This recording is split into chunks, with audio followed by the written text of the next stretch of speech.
Good morning from overcast and smoky Southern California. It's been pretty crazy. We had 120 degrees last Sunday. So it's getting crazy. California is burning. And so I got a couple things on my mind I just wanted to kind of share, stir up some thought. A lot of things happen in the world that are, in my eyes, very intriguing. When you look at the Word of God and try to place yourself in a prophetic time frame, there's a lot of things to, be mindful of. And one of those things, which is kind of a side note, when you read about prophecy, the sky's turning red is a sign of the last times. Yeah, I'm not saying that it is or isn't, but there's been several photos taken of Northern California where the skies are completely red from the smoke-filled skies. And so just a thought to make you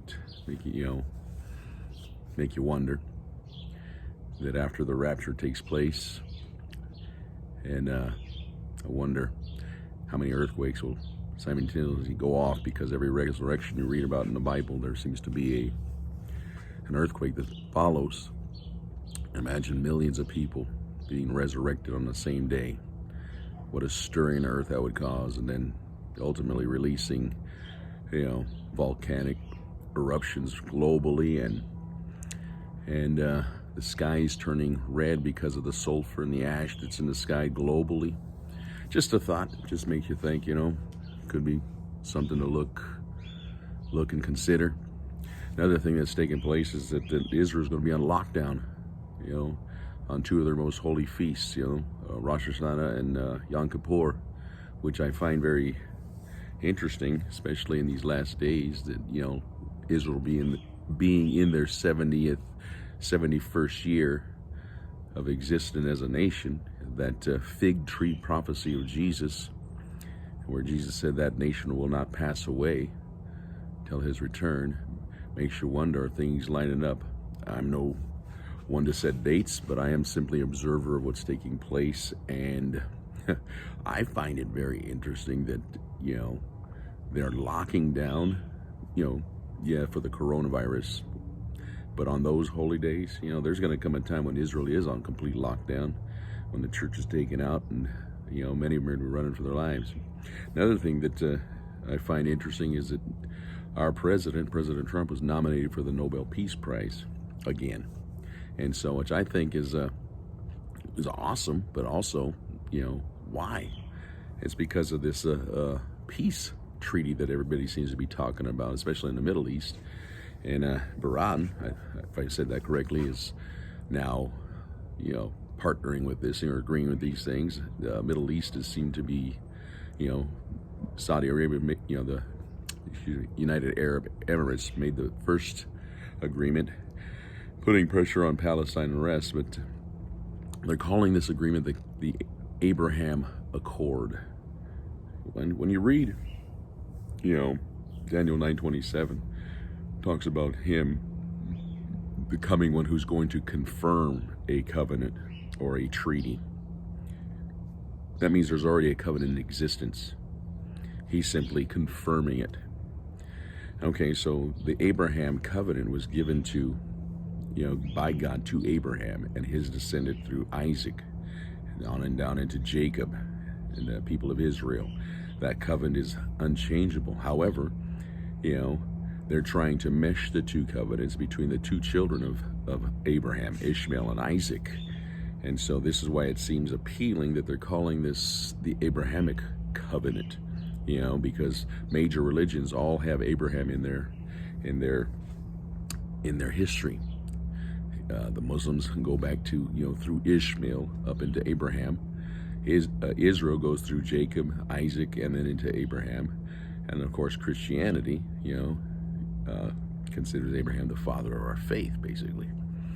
And so they're meshing these three as a covenant. Well, this is not what God intended as a covenant, but it's interesting that this abomination, the AC, the Antichrist, will confirm a covenant. So this is on the table. This is what President Trump is being nominated for the Nobel Peace Prize, that this covenant is in existence already. Okay, there's a treaty. And so that means that this future Antichrist, or actually probably alive right now, and he's going to, step on the scene and confirm this covenant. Okay, so it's in place. A lot of things are in place right now, which, as a Christian, it's exciting times to be living in. I woke up yesterday thinking about the rapture, thinking about my own heart. Man, am I looking to His return with an expectation? Am I still have the fire burning in my heart like I did when I first got saved 32 years ago? When I got saved 32 years ago, I thought Jesus coming back the next day. And yes, there's been lots of things that happened since that time, but the more I read the Word of God, the more I look at the world and what's happening, the chaos, the anarchy, the violence, the racial, tension. Jesus spoke about in Matthew 24. The word was used nation against nation, but it's actually talking about ethnos, or ethnicity against ethnicity, is where the Greek word comes from.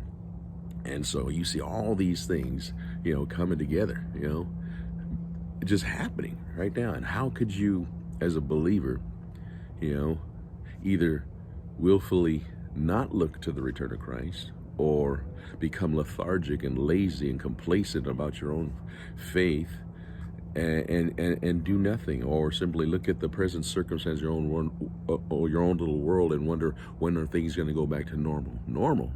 Things are accelerating at such a high degree. Normal for a Christian should be one who, as Jesus commanded his disciples, to occupy until I come. That's what normal is. Normal is, continue to outreach and witness and be a blessing and encouragement to people around you who need hope, who need Jesus. And so for us to sit on our hands waiting for things to go back normal is not Christianity according to the Bible that I read. Okay, we're to be busy about the Father's business. Night is coming, as Jesus said, and no man can work. Darkness is setting in, and I'm telling you, now's the time that we as believers should be looking at our Bible and look into the world around us and say, you know what, we got to connect people with God as quick as possible, whether that be street preaching, outreach. And I understand a lot of people are leaning upon the media factor, and I understand its value and importance, especially with shutdowns. But that shouldn't be our only tool. We should take every tool. There are still people going to Walmart, Home Depot, grocery stores, that aren't going to look at your video channel, that aren't going to look at your Instagram, okay? And so, honestly, always have some flyers with you, and, stir up a conversation. Ask them if they know what time it is spiritually, biblically. And you'd be surprised how many people will actually open up to kind of listen to what you got to say. And so, just trying to stir some thought this morning, nice cool morning, getting ready for prayer. Just picked my fresh tomatoes. So that's all I have for today. And so I just want to encourage you with that. Jesus is coming back soon. So keep on keeping on until he does.